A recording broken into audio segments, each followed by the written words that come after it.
And I want to jump on the Baker brother comment you made, because I mean, they're super successful. First in the US, probably one of the most successful, and they're very famous for being very long-term investors. Especially, I think with Seagen, they were there for 15 plus years, and they made I don't know how much the return was. I think 100-fold plus. Yeah. But they're also very famous for being very secretive, and actually, I heard about them not that long ago. I think maybe it was 2 years ago. I was talking with a VC, and they started mentioning it. I was like, no, I mean, okay, I will check it out. And then the funny thing is that I started like checking, and the only person I saw talking publicly about them was you, actually. In the article, I think it was some of like fears or status, and you were quoted there, as in because they invested, and I think you were saying that it took them a long time to invest in that. From a due diligence point of view, they were like very, very, very knowledgeable and doing it very deep. But once they were convinced, then they will go, like all in. Can you, I mean, and I also, one funny thing about Secretive is that they're so secretive that they don't even put their name in the press release. It's always unnamed health, or what is it, always a significant healthcare investor. It's really, really funny at the end, but I mean, that's kind of that choice. But can you talk a bit more about what makes them, how was it? What makes him so good? Yeah, I think if you take it from a CEO's perspective, I remember going there early on in my career in Ablynx, and it was probably the most challenging experience of my career, because as a CEO, you go into the room and you might be used to meeting 2 or 3 people on the other side, and they would come out quite often with 8 or 10 people, and they would all be very expert, deep science. And, you would come in as the CEO with a sort of quite high-level picture. They're suddenly asking you, so what is the color of the eyes of the patient in this trial? Are you no idea? Obviously being facetious, but it's sort of really detailed questions. And I think that the amount of pre-research they did about every discussion, you go into a lot of investors, particularly here in Europe, but also sometimes in the US, well, they haven't really done much preparation. They're not using their time wisely, they're not using their time, your time wisely. Never the case with the Baker brothers.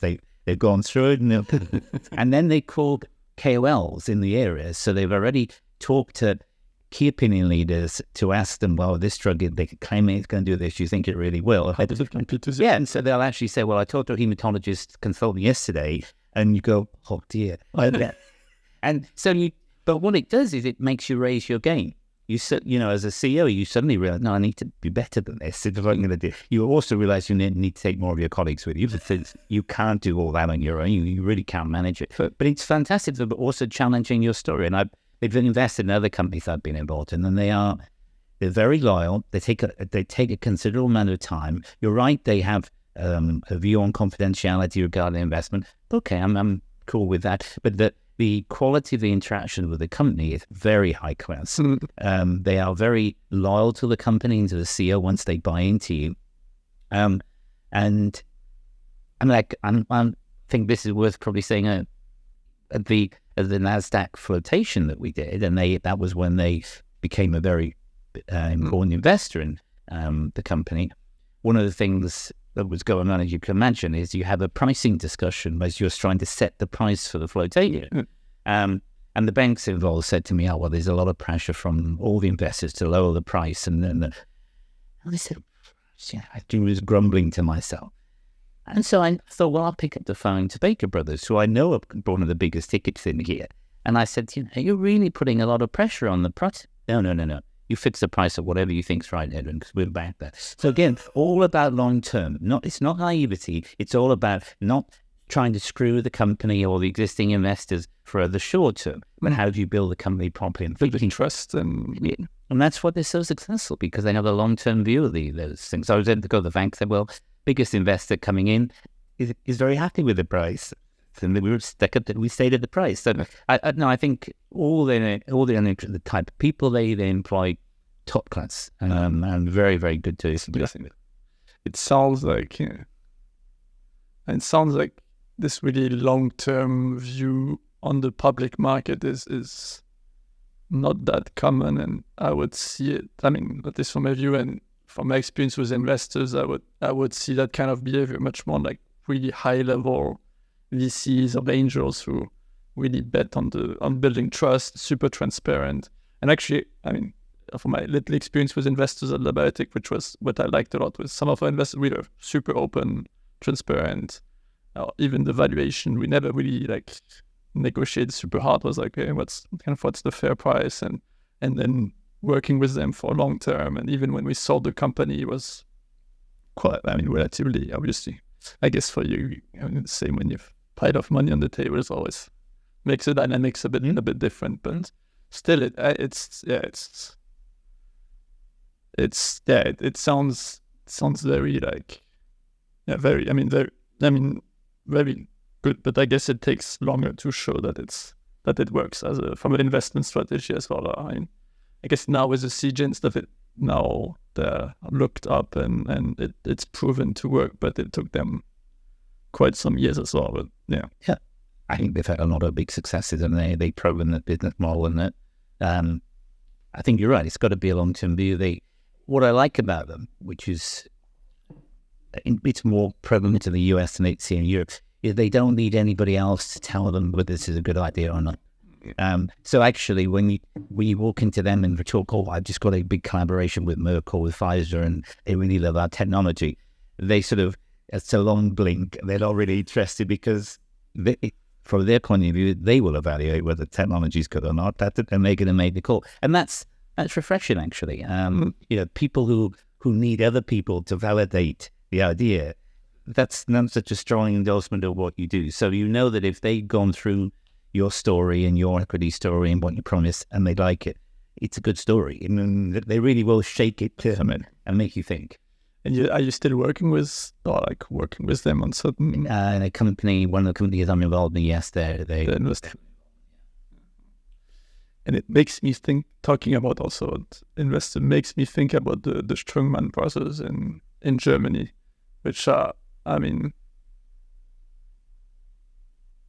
investing earlier stage, I would say, but a bit in the similar, like, I mean, the investors behind, now it's with Biotech, but many other, Animates, and many other successful, I mean, not most, but I would say most of the really successful biotech stories in Germany.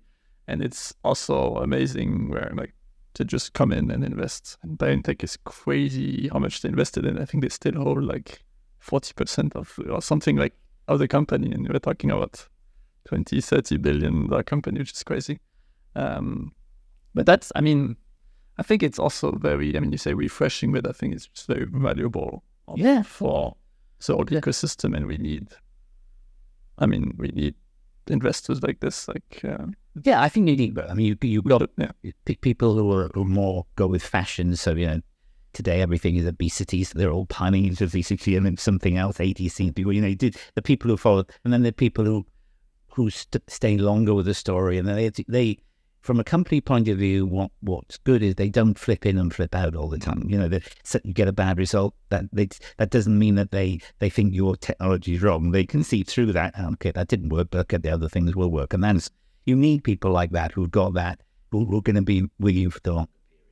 And why would you not work only or mostly with people like that? Because there are not that many people out there like that. I think in reality, they're quite the small number of that sort of quality exist. But you, as an executive, would you prioritize those kind of investors? Absolutely. Absolutely. But it's not like a limited. Yeah, you would be. I mean, you need to work on getting them. I think it depends what your proposition is. I think if you have a very strong proposition, it also needs quite a lot of money. I see European propositions here where the ambition is never quite the same as an American company. So then companies will formally come to me and say, well, I need to raise 20 million. Will you introduce me to US investors? And I said, well, the ticket size just, they can't, someone like Baker Brothers, IRA Capital, it's hard for them to want to spend the time to do the diligence to only get 6 million of the 20 million ticket. It's not the way they think about the world. So if you've got a big proposition where they can really put money to work hard, and it's a proposition that will stand up to their due diligence, yeah, absolutely, I would take those companies to them straight away.